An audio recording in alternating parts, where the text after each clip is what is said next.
Welcome to the podcast that looks at truth, fiction, and reality with a smirk.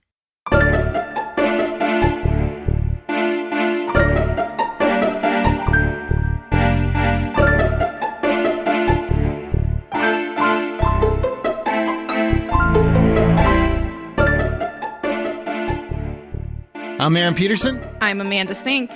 And I'm Brian Williams. That's different. And welcome to SMIRK. Each week, one of our hosts introduces an original story, which we then use as a springboard for a spirited and lighthearted discussion on whatever the moral or theme is. Yes, Zach cannot join us for the next couple episodes. He's got some personal stuff going on. Brian Williams, he formerly of the Hollywood Outsider podcast. What's up, buddy? Oh, man, just glad to fill in here and give this one a spin. It's been a while since I've stepped on board with this one. I mean, people that have never listened to you before just know he has a lot of Southern charm. He's very quick-witted. He should fit in fine with this podcast. And he didn't write a story, which makes me sad because I'm really concerned about what he would have done. Maybe with a little bit more heads up. Yeah. A little last minute. Maybe I can pin something next time around. Well, I'm glad you made it, man. I think this is going to be fun. This week, it is Amanda's story. Now, I got a heads up kind of on what the theme is going to be. I can't tell you until she reads her story, and I don't really know the details per se, what she's going to talk about and topic-wise and everything. But I have a rough idea, and I do know, Brian, because I've known you for many years, you are going to love what she has to talk about. Sweet. Looking forward to it. Amanda? Yes, sir. Are you excited that Brian's here, or are you sadder that Zach's not here? Where are we at with the whole... I mean, we assume because the last episode, Zach brought up incest, and we assume that's why he's not here now. He was arrested. He was arrested? I don't want to know if that's what his personal details are, if that's what's going on. I'm excited that Brian Williams is here. You guys will find that he does indeed have that Southern charm. Yes. And he's very, very funny and has the type of humor we like on SMIRK. Setting their expectations very high here. All right. Thank you. Should I lower the bar? Should I start with, it's going to be rough. we should definitely lower the bar. Definitely.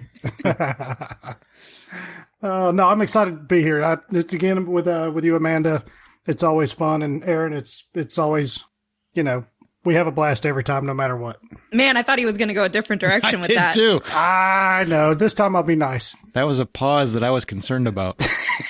All right, well, let's get into it. Amanda, it is officially your turn. It's your story. Take it away. All right, it's time for my story.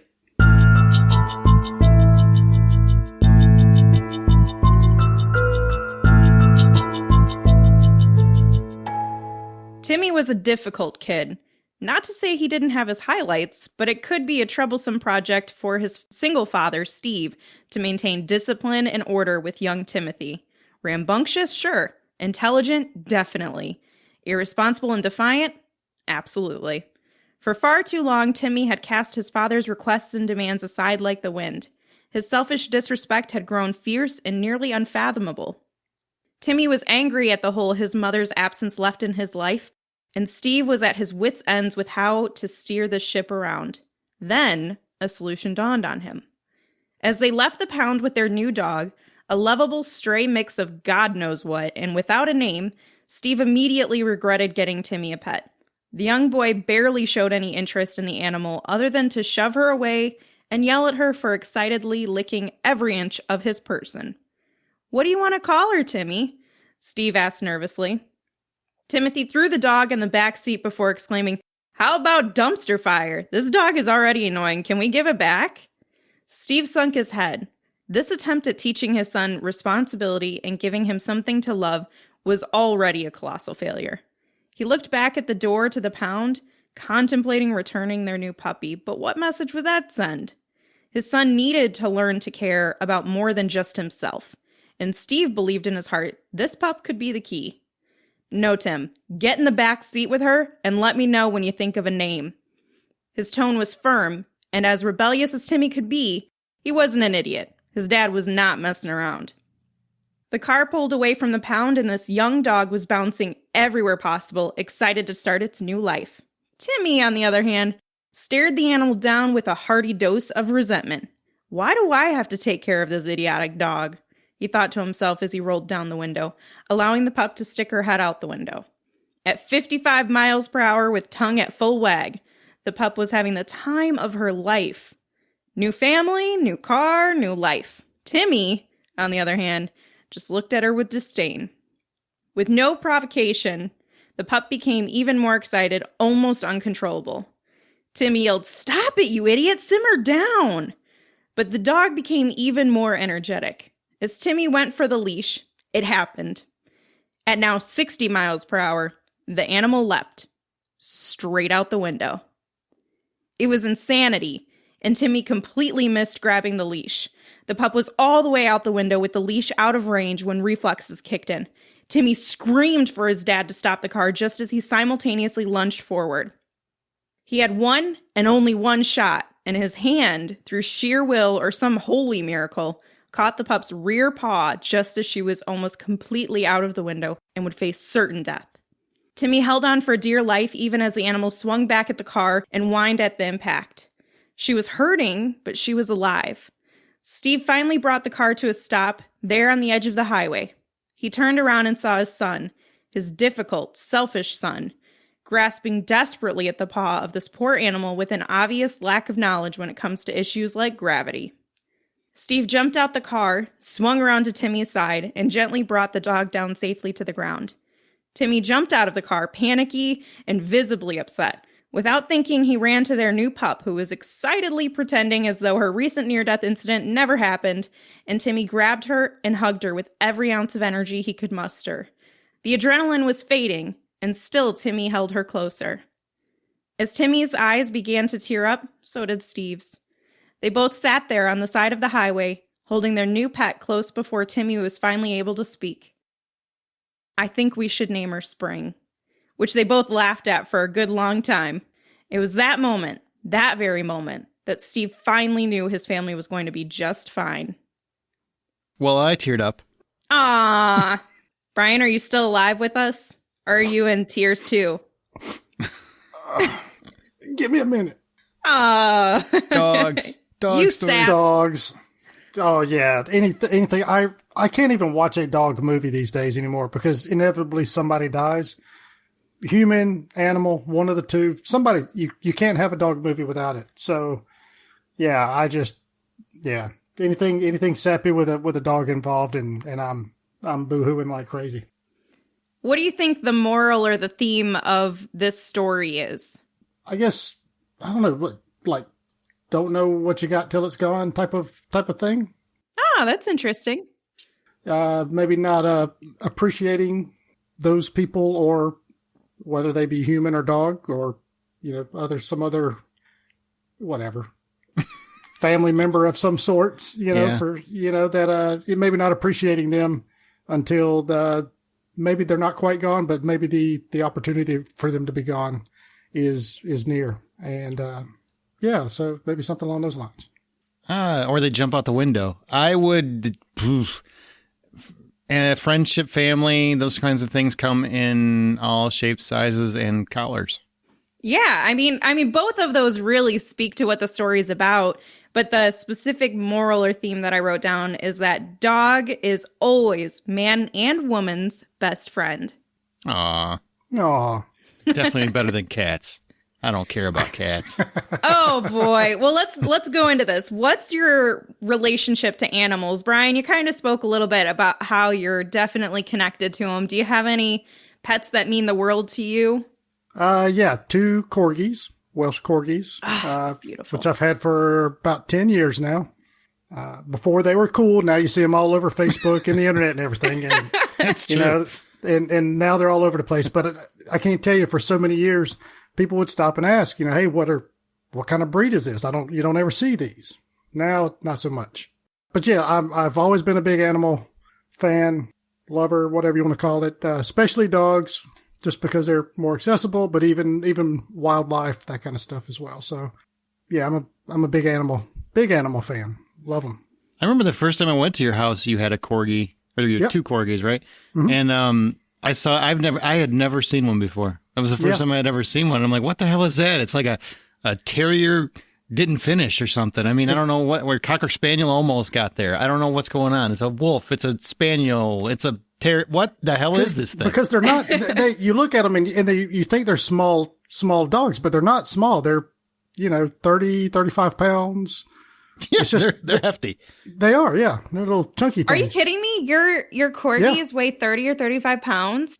But they're between 30, about 32, 34, I think is the other one. So, yeah. Mm-hmm. I have a blue nose pit bull that weighs 40 pounds. Yeah, but how old is that pit bull? She's 2. Okay. So, she's probably not growing too much more, but. No, she's a little small for her breed. But right. It's like all muscle for her. So she's actually even a little bit smaller. But that's just so funny to think about a corgi almost weighing the same as. Yeah, right. And of course, they are a little larger. I mean, the vet says they're fine and good weights and all that stuff. But you typically see them a little bit smaller. But even still, it's almost just like you got a medium-sized dog and they just, forgot to give them legs. Or but longer also, legs. if they lost, they're so low. If those pups lost any weight, then their butts wouldn't wiggle as much. Exactly. The butt wiggle is where it's at. Those fluffy little loaves of bread are just adorable. My wife has a dog. There you go. That's a Bichon Frise, and I bought it for her when it was a newborn puppy. It's not my favorite dog of all time because my favorite dog is the one I grew up with, Sandy. She was, my dog, but my wife's dog is one that's been around for 14 years, and it is the smartest dog I've ever had. I've had several. The smartest dog. I mean, and they say they're circus dogs because they're very intelligent, and when you get one and you learn how quickly you can train one to do, I mean, you get why they're always in the circus because they freaking learn. They are smart and they adapt, and you can't really fool them. You know how a lot of dogs, you do the ball trick where you fake throw the ball just to see them run after it? Not once has this dog ever fallen for it. Not one time. Not once. And I've done it with every dog I've ever had, every dog I've ever met, and it always works, but it doesn't work with this dog. My other dog was a lot dumber. Do you have any other relationships with animals? Are you a big animal fan in general, or is it the ones that you have a connection with? I love animals, period. I don't care if it's a manatee or a giraffe or some kind of sloth or whatever. I love animals. And my favorite animal, which is on my bucket list to meet and get a selfie with, is a quokka. What is a quokka? What is that? Feels offensive. This is a clean podcast. This Brad. is a very clean story, or whatever, not story so much. But yeah, a quokka is a marsupial. It looks kind of like a possum, but it is always smiling. It's called the happiest animal on earth, and they live in Western Australia. Just look them up. They're famous for their selfies. Quokka, quokka. Stop swearing. So no, they are the most adorable creature, and they're famous for their selfies. I very much love all animals except cats. I really have a disdain for cats. People think I make this up or I exaggerate it. No, I really don't like them. There's just another lot of cat lovers, and they're probably listening. Yeah, good for you. I'm glad you enjoy them. I'm not with you. Don't bring them over. They're just not my friends. I really, really love dogs, and I had a rabbit growing up that didn't do anything. My mom, I think, forgot to feed it, and it died. And then I had a hamster. Obviously, you were very close to it. I liked it just because it was cool, except it didn't do anything except hop and go to the bathroom. That's really all they do. That's what rabbits do. And if you got somebody else in there, they do something else. That's about it. And I had a hamster and a gerbil, and those are basically just rodents that run around on a wheel over and over. But I don't find them very entertaining, so I still love dogs. What about you, Amanda? I mean, you're basically a monster if you don't love dogs. I love dogs. I love my dog the most. She's spoiled. She's adorable, though. And it is always fun, though, having a pit bull and taking them for walks or taking them to like farm and fleet or like stores that accept animals and seeing the difference in people who've had maybe exposure to more negatively trained or improperly trained pit bulls who maybe scare them or are off-putting, and then other people who have had positive exposure and have no problem walking up to my dog who will just lick your entire hand over and over again. She's the sweetest girl ever, but I love her. And then I did get to meet, so my favorite, it's not an animal, it's a mammal, but we're going to put them in the same category, is a dolphin. And I finally got to meet a dolphin last year on a cruise that actually Brian put together. Yeah. Yeah, that's true. The Hollywood Outsider cruise. Yeah. So much fun. It was pretty great. So I love animals. I love cats too, though. I used to have a cat and I loved her. They're not always the friendliest. And my cat did bring a live mouse into the house, which was horrifying. I basically just stood on the couch screaming and calling like friends, my parents, asking somebody to come over and get it. Brought you a gift. Yeah. Cat was being sweet. That's not the kind of gift I want. Well, she can't shop, or he can't shop at, Macy's or What's whatever. the return policy? Well, I ordered you this. You like it? Kind of like getting something from, like an in-law or something. You just say, you smile, say thank you, and you just carry it to a different room and throw it out. I was not getting near that. Or, in this case, outside the back door or something. But, you get the point. Toilet. That's right. Just flush fast. So kind of going back to this story where Steve, as a parent, is really trying to rein Timmy in and teach him life lessons and get him to show some level of accountability and responsibility. Even if you're not a parent or taking your own experience, what do you think of Steve's approach to tough love with Timmy, where he just says, get in the back and figure it out? It's interesting. I think that there is some, credibility to it. It's kind of an approach that nowadays that probably should be taken a little bit more frequently. I think in the right, in certain situations, I think it is a good course of action to take. Sometimes you just have to figure it out for yourself, because there are times in life where, sorry, nobody's going to bail you out. Nobody's going to do it for you. Mm-hmm. So just figure it out, make it happen, do it. I really feel you can bring out the best of people if they love animals. I mean, if they don't love animals, they don't love animals. There's nothing wrong with that. That's your choice. I mean, you're sad, but hey, teach their own. If you give a kid or a person an animal and they care about animals, they're going to care for it. They're going to want to care for it, I would hope. And if they're even remotely responsible or have that in them, as a parent, you should be able to identify that. And if you know that your kid has that in them, then yeah, I think it's a really good idea. It's good for adults too. I know adults that were not very responsible, and for whatever reason, as a couple, one of them decided to get an animal, and they had to learn how to be responsible. And a part of that is you have to learn sacrifice. It's very important when you have a dog. You can't just spend all your time running around town. You have to make time to be home because there's an animal there. You have to remember to feed it. You have to remember to take it out. Like, there's a lot of stuff involved with having a pet. Now, cats are easier because cats are, in my opinion, cats are for people that just want to have a pet, but they don't want to really take care of the pet. They just want it around when they get home because it's like low maintenance. That's what they think anyway, until you have one. These damn things are high maintenance. Dogs are a lot more responsible. You have to have a lot more responsibility. I feel like you get a lot more affection and love from them as well. So I think it teaches a lot of things. Most importantly, responsibility, compassion, caring. Yeah, I will say this, though.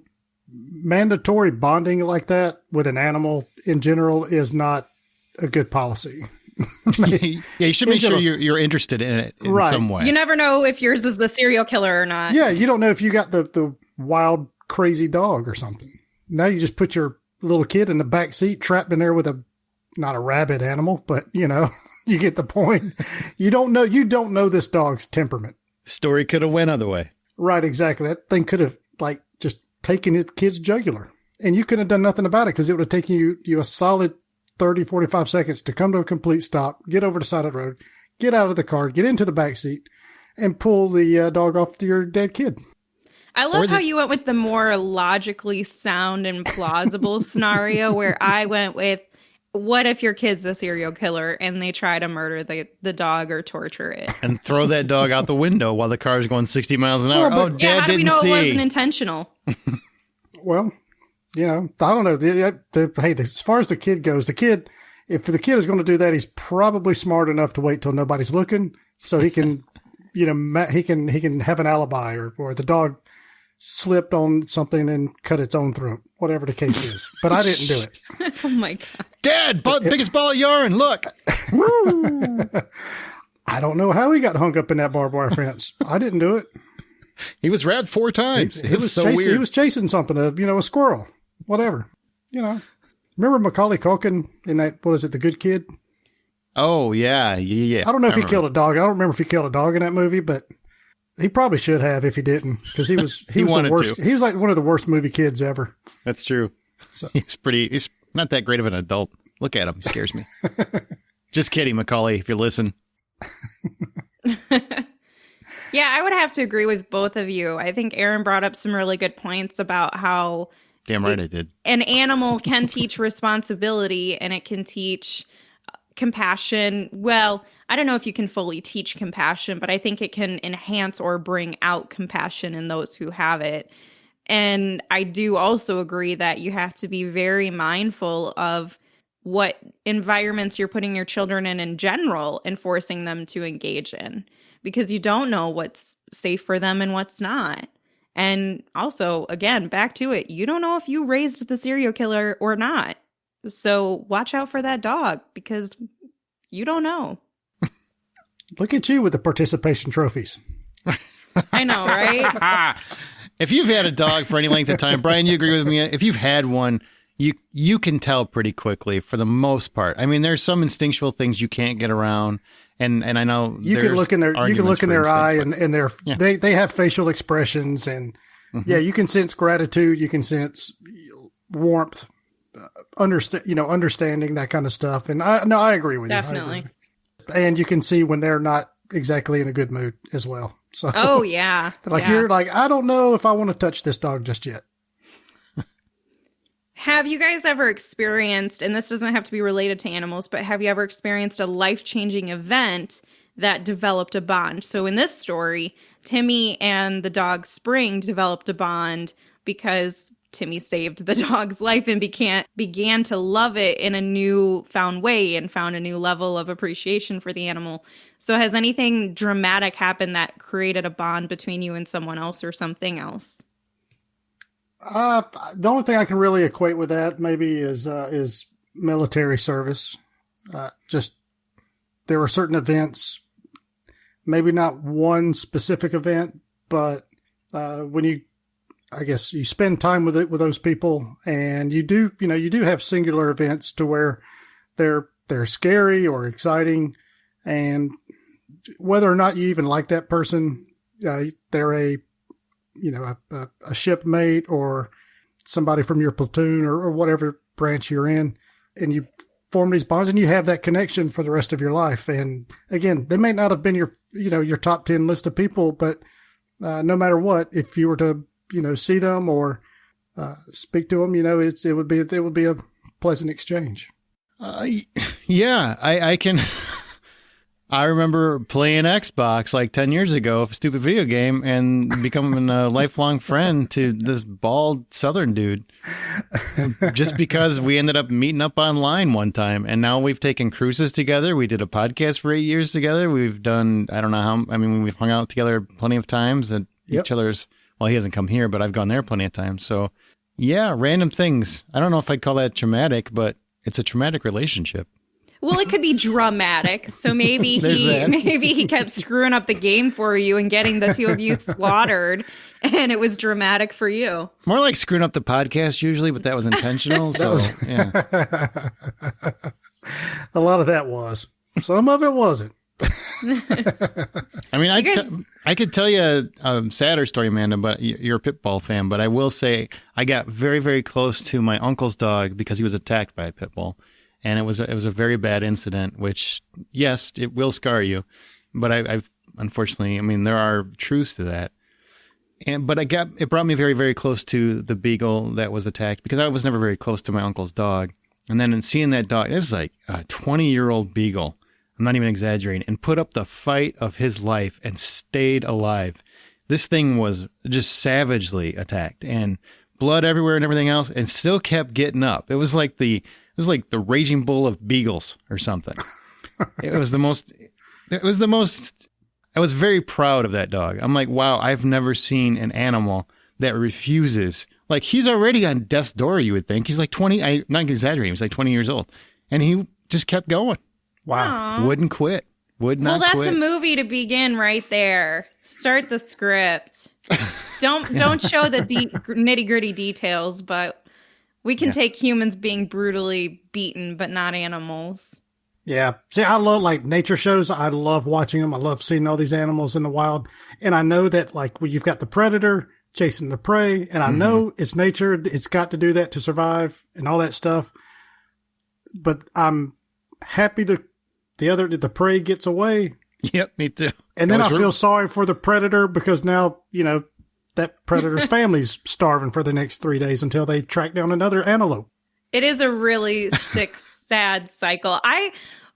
Mortifying experience. I was on a walk with my dog who apparently didn't even notice this. I did, but we were walking and we have like a school diagonal from our house. So we walk around the school. And there was, no joke, a mutilated, I think probably by a coyote or something, because we have coyotes here, mutilated and eaten up cat who was like still frozen in its terror, sitting on like the front doorsteps of the school by like the flagpole thing. It was horrible. And I walked over there and I felt so bad. And I know everyone's probably thinking that's Did you pet it? No, I did feel, I was like, this is very Pet Cemetery right now. He's sitting there in the corner, rocking back and forth. It's going to be okay. But yeah, back to Aaron's story too. Like it's really sad, but it's a good and a bad thing about pit bulls. They're so trainable. And so you can take that in a really good way, or you could take it in a really bad way. And unfortunately, a lot of people you can't train out instinct. Them. That's the problem. You can't train out instinct. And that's where the instinct kicked in. That was totally an instinct issue. And unfortunately, pit bulls, and there's several breeds that are like this, can be very aggressive towards other animals in the right circumstances. And people, certain animals, they're great. I think they're great with people. You just have to be a little bit more cautious when around other animals. And if they go, there's nothing you can do. You can't stop a pit bull. Yeah. Until you've seen one attack, you have not seen anything like it. Rottweilers are about the same too. They're loving dogs. I'm just saying, like there's cases for it. Absolutely. Absolutely. So what do you think of this story? Was it truth or fiction? Wow. Jumping out the window is equally just too far out there, but also it's also out there enough to where it's almost believable, but I'm going to go with false. Okay. Not true. I'm going to go with true. Aaron only says that because this story is true, and it's a story that happened to Aaron that I thought might be an interesting story to share. Well, I kind of, I'm pretty familiar with it when it happens. Like, oh, I know that story. I've told that story. What the heck, guys? He was able to rig the election here, it's guys. Rigged. Yeah, it's rigged. Russians. God, Jesus.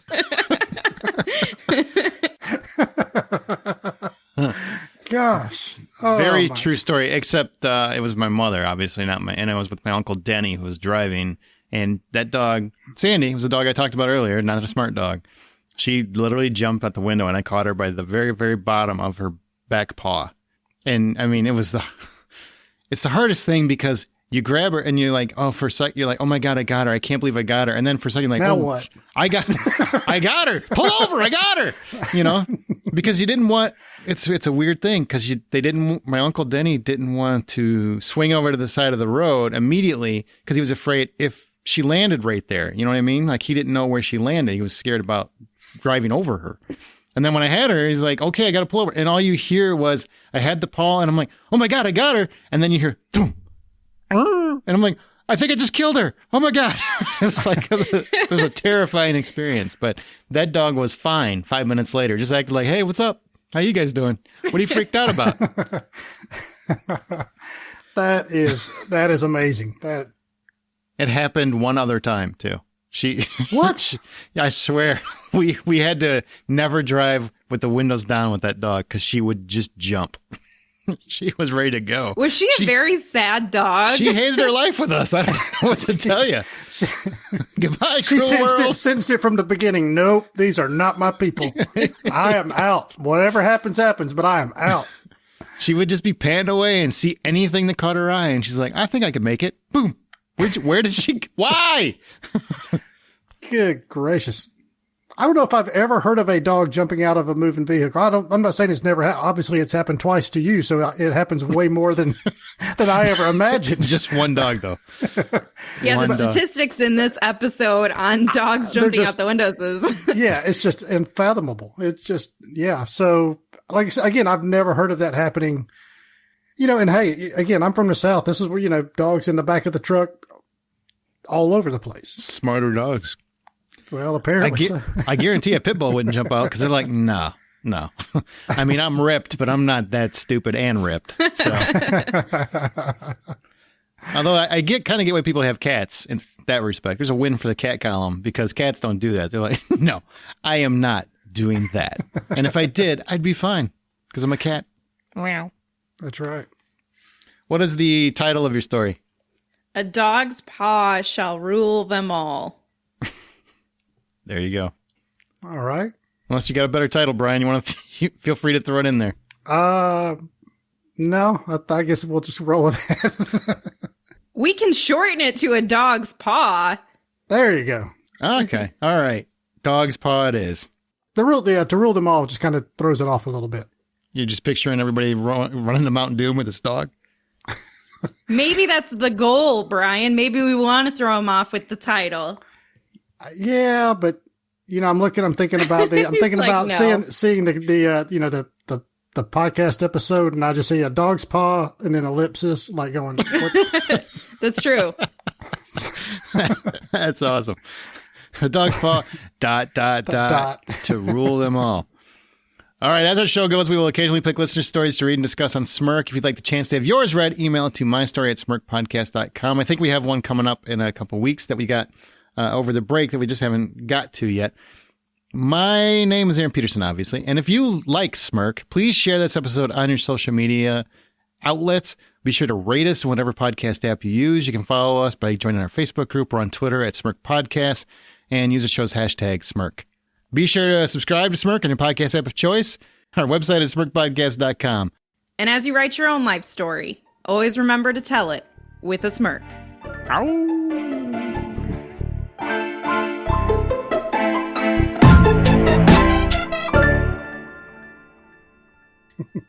What do you think, Brian? You just smirked it up.